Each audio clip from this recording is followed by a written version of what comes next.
15, 2008 Honda S2000 CR.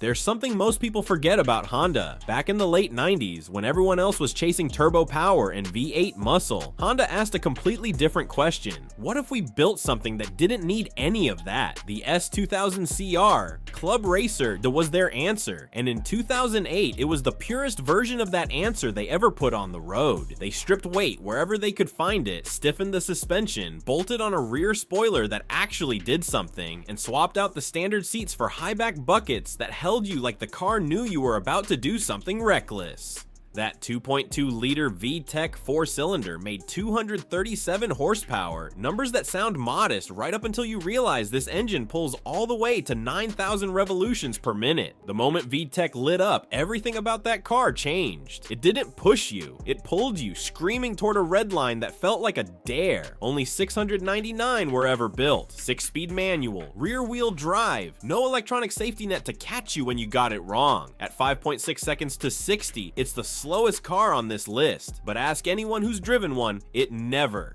ever felt slow. Number 14, 2000 Jaguar XKR Convertible. Picture this, the year 2000, the world survived Y2K, the dot-com bubble is still floating on borrowed air, and Jaguar, a brand that spent decades defining what a British gentleman's car should be, drops the XKR convertible on an unsuspecting world. Some cars arrive, the XKR made an entrance. That 4.0-liter supercharged V8 pushed out 370 horsepower, and even with the top up, that exhaust made itself known. With the roof folded away, every single one of those horses reached you directly. It wasn't a roar, it was a growl, cultured, low, and unmistakably British. Inside, Jaguar didn't cut a single corner. Hand-stitched leather, burled walnut trim, seats that somehow managed to feel sporty and deeply comfortable at the same time. It was the kind of interior that made you want to stay parked just to sit in it a little longer. By today's numbers, 5.4 seconds to 60 sounds almost polite. But in 2000, this was a real performance car wearing a tuxedo. The XKR convertible reminded the world that fast and sophisticated were never mutually exclusive. That lesson still holds.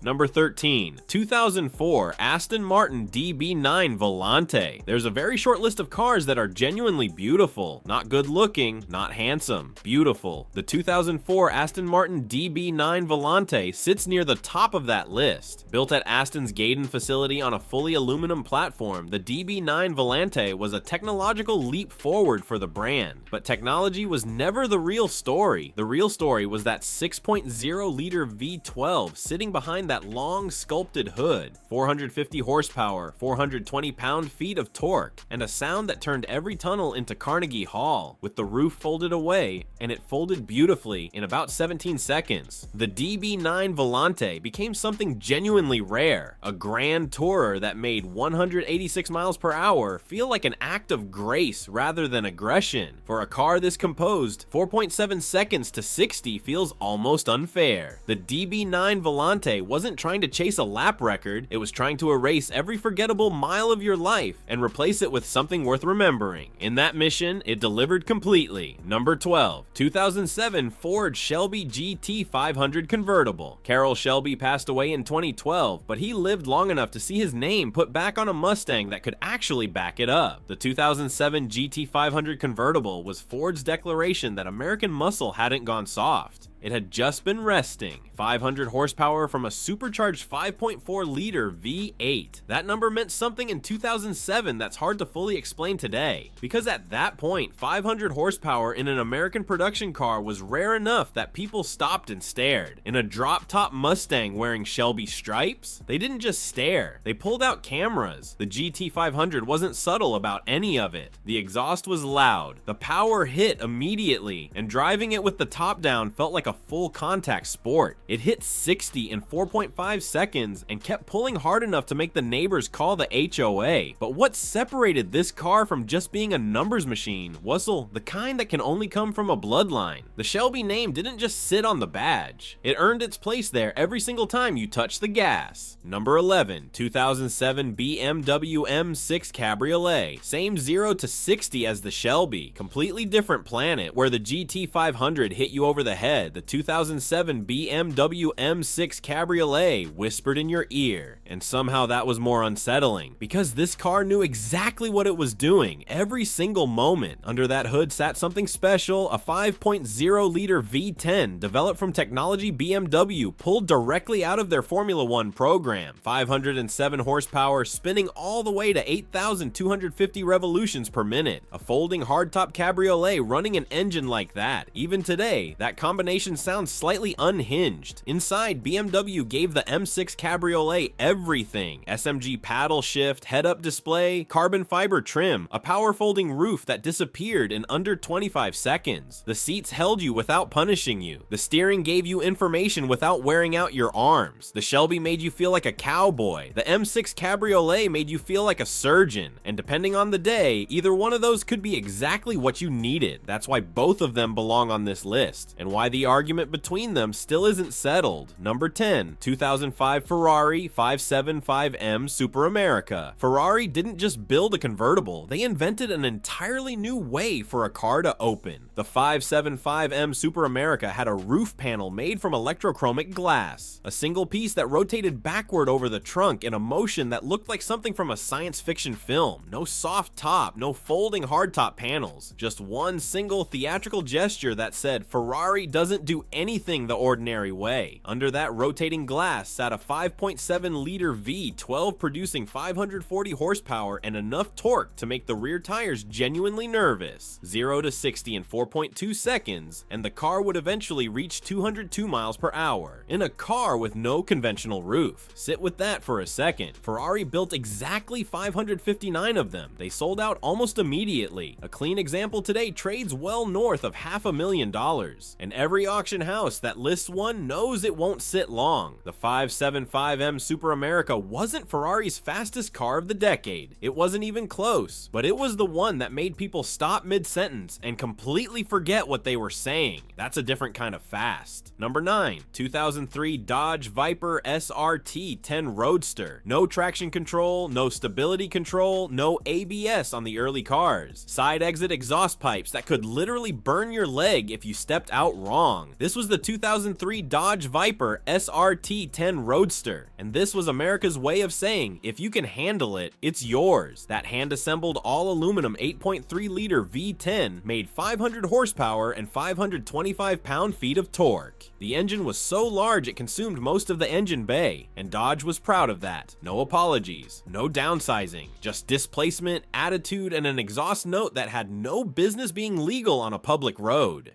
The SRT-10 hit 60 in 3.9 seconds and didn't stop until 190 miles per hour. Number 8, 2005 Lamborghini Murcielago Roadster. When Lamborghini announced the Murcielago was getting a roadster version, the automotive world essentially said, of course they did, because the Murcielago was already a car that refused to whisper. Those angular scissor doors, those massive side air intakes, that low-slung stance that looked like it was drawn by someone who'd never once been told no. Adding a removable Targa roof didn't make it more extreme, it just made it more honest. That 6.5-liter V12 put out 580 horsepower, and once those two-piece roof panels were pulled off and tucked into the front trunk, the engine's voice reached you completely unfiltered. 3.8 seconds to 60, a top speed of 205 miles per hour, and all-wheel drive to keep you pointed the right direction when you stop being careful. But the statistics miss the whole point of the Murcielago Roadster. The real point was what happened when you drove it through a small town and watched every single person turn their head. Not because of the badge, because of the presence. Number 7, 2003 Pagani Zonda S Roadster. Horacio Pagani isn't a car manufacturer in any traditional sense. He's more like an obsessive craftsman who decided the only way to build the car in his head was to start his own company from nothing. And that's exactly what he did. The Zonda S Roadster arrived in 2003 as one of the rarest objects on Earth. A hand-built Italian hypercar with a 7.3-liter Mercedes-AMG V12 mounted behind the cockpit, making 555 horsepower and 553 pound-feet of torque. The carbon titanium chassis weighed almost nothing. The engineering was unlike anything else on the road. 3.6 seconds to 60, a top speed of 208 miles per hour, numbers that embarrassed most performance cars of that era, delivered in a package so visually layered that you could spend an hour just circling the outside and still find details you'd missed. Pagani built so few of these that most people never encountered one in the real world. Those who did remember it differently than other cars, not as horsepower figures or lap times, but as an experience, like meeting someone completely unlike anyone you've ever known. The Zonda S Roadster wasn't competing with other cars, it existed in its own category. Number 6, 2002 Ferrari Enzo. Ferrari named this car after their founder. Think about that for a second. Not after a race, not after a famous driver, after Enzo Ferrari himself, the man who built the company, forged the legend, created the entire mythology. That name carried weight. The car had to carry it too. It did. The Enzo was built in 2002 with technology pulled directly from Ferrari's Formula 1 program. 6-liter V12, 660 horsepower, a 6-speed paddle shift gearbox that swapped ratios in 150 milliseconds, faster than a human blink. Carbon ceramic brakes borrowed from racing, a carbon fiber body shaped in a wind tunnel with a front end that looked like nothing Ferrari had ever made before. 3.5 seconds to 60, 218 miles per hour flat out. Just 400 were made, and Ferrari initially required buyers to be personally invited to purchase one, invited to buy a car. The Enzo wasn't a car you drove to feel powerful. It was a car that reminded you, constantly, intimately, that power has a price, and that price is total focus. Every mile asked everything of you. That's not a flaw, that's exactly the point. Number 5, 2004 Porsche Carrera GT. Ask any serious driving instructor about the Carrera GT and watch their expression shift, because this car had a reputation, earned or not, as one of the most demanding production cars ever put on public roads. The ceramic clutch engaged so abruptly that stalling it in traffic wasn't embarrassing, it was a rite of passage. Get past that learning curve though, and what Porsche gave you was something close to a religious experience. A 5.7-liter V10 originally developed for Le Mans racing, 612 horsepower in a car that weighed barely 3,000 pounds. The engine sat so low in the chassis that the center of gravity was almost impossibly ideal, and the sound that V10 made at high RPM was unlike any Porsche before it or since. 3.5 seconds to 60, same as the Enzo, but a completely different experience. Where the Ferrari felt violent and theatrical, the Carrera GT felt precise and nearly clinical. It wasn't trying to frighten you, it was inviting you to be better. 1,500 total units, no stability control until very late production, a wooden gearshift knob, Porsche's nod to racing heritage. Everything about this car was intentional, everything was honest, and that is exactly why it's still considered one of the greatest driver's cars ever made.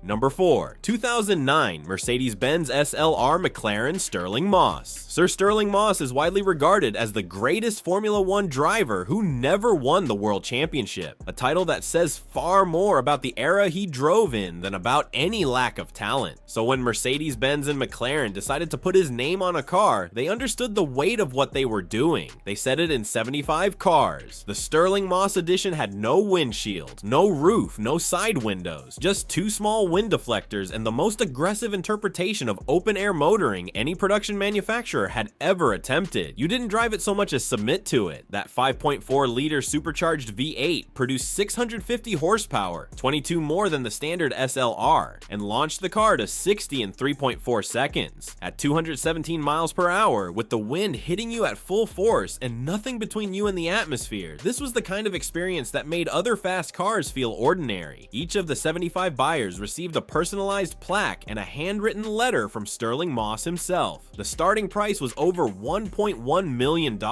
Every single one sold before most people even knew it existed. This wasn't a car, it was a monument. Number 3, 2006 Pagani Zonda F Roadster. 3 years after the Zonda S Roadster appeared on this list, Pagani came back, and this time, they weren't being polite. The Zonda F, the F for Fangio, as in Juan Manuel Fangio, the 5-time Formula One world champion who once called Pagani's earlier cars the closest thing to a racing car I've ever driven on the road, was a complete overhaul of the platform. Lighter, stiffer, more power, more of everything. The Mercedes-AMG V12 now made 602 horsepower and 561 pound-feet of torque. The Roadster version added open-air driving while keeping chassis stiffness within acceptable limits through a reinforced carbon titanium tub. 3.3 seconds to 60, 214 miles per hour, 25 Roadsters built for the entire planet. The Zonda F Roadster occupies a different space than most hypercars. It wasn't only about performance, it was about philosophy. Horacio Pagani believed that how a car looked, felt, smelled, and sounded mattered as much as how fast it went. That belief is present in every detail of the F Roadster. Every exposed bolt, every woven carbon fiber panel, every hand-stitched leather seam. The work of a man who simply could not stop caring.